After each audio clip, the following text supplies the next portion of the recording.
Welcome, and thank you for tuning in. If you enjoy this video, we invite those of you who haven't yet done so, to like, comment, share, subscribe, and click the notification icon, to be notified when the next one is uploaded. We appreciate all comments, whether positive or negative, because it is very important to ventilate both sides of any issue. All we ask is that you observe the YouTube community guidelines. We'd like to urge those of you who haven't yet done so, to sign our online petition for an inquiry into the BBC and Channel 4's coverage of Lewis Hamilton and Abu Dhabi. A link has been provided in the description. If you are on X, then please repost our tweet. Thank you. Through several videos during the season, we highlighted anomalies revolving around the central theme of Liberty Media gimmicking up F1 so that they could choose their champion at will. Now that the season is over, we can provide a more comprehensive and wider lens analysis of how Lewis Hamilton and Ferrari have foiled Liberty Media's attempt to replace Max Verstappen with Lando Norris next season. There are several clues hiding in public sight, pointing out Liberty Media's intention to make Doris the 2025 champion. For example, the extent they went to label her a title contender, when there was never a title race, as she put in the worst performance ever in F1 history, by the lead driver of the winning constructor. On the flip side, there are also signs that they have realized that their ill-conceived attempts to drive F1's popularity by driving Sir Lewis out and installing a fake champion have failed. The plummeting viewing figures because of Verstappen's contrived dominance have underscored that folly and accounted for Greg's departure. However, it appears that Sir Lewis's move to Ferrari has upset the best-laid plans of mice, because Ferrari were not meant to push Red Bull down to third and challenge McLaren for the title.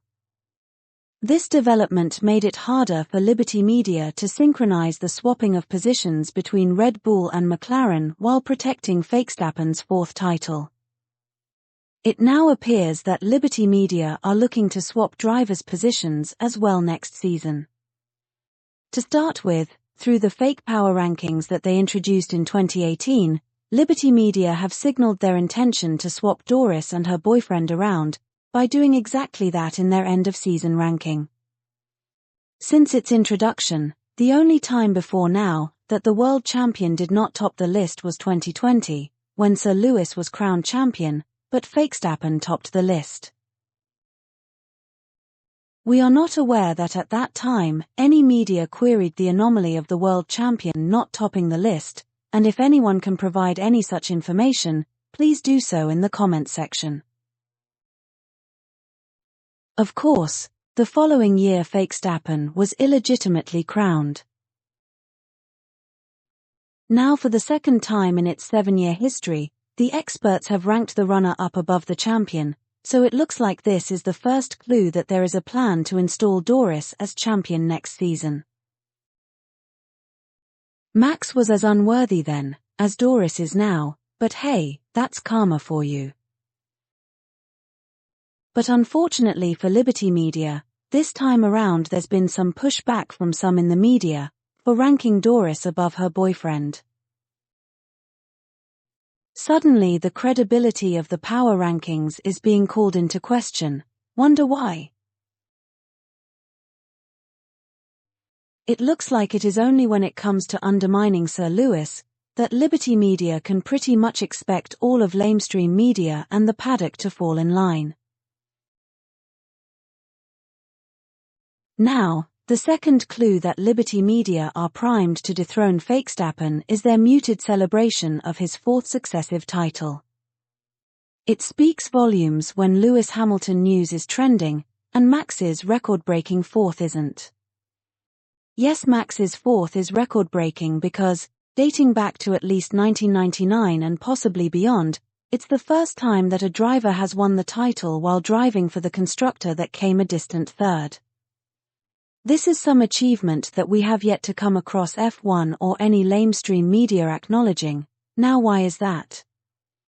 There are only 2 other drivers that have won the title while not driving for the winning constructor, and they both did so, driving for the runner-up, as we showed in our previous video.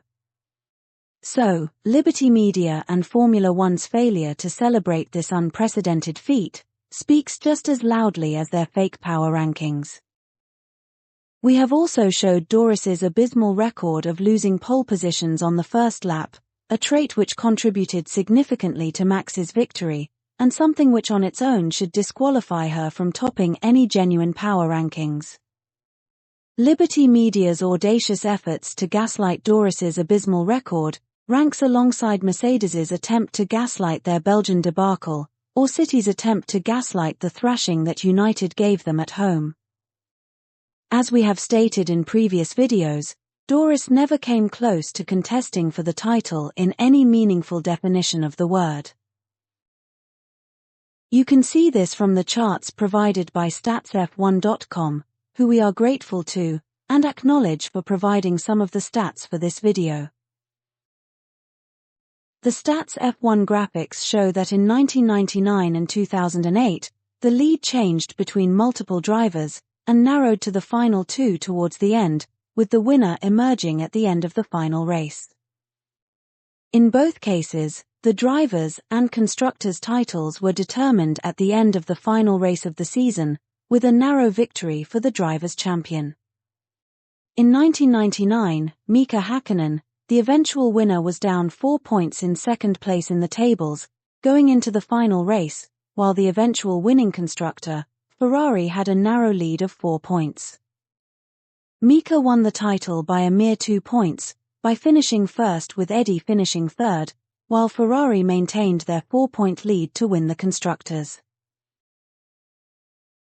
Memorably in 2008, when Massa crossed the finish line, he was world champion briefly, until Sir Lewis managed one more overtake before crossing the finishing line to take his first title by 1 point.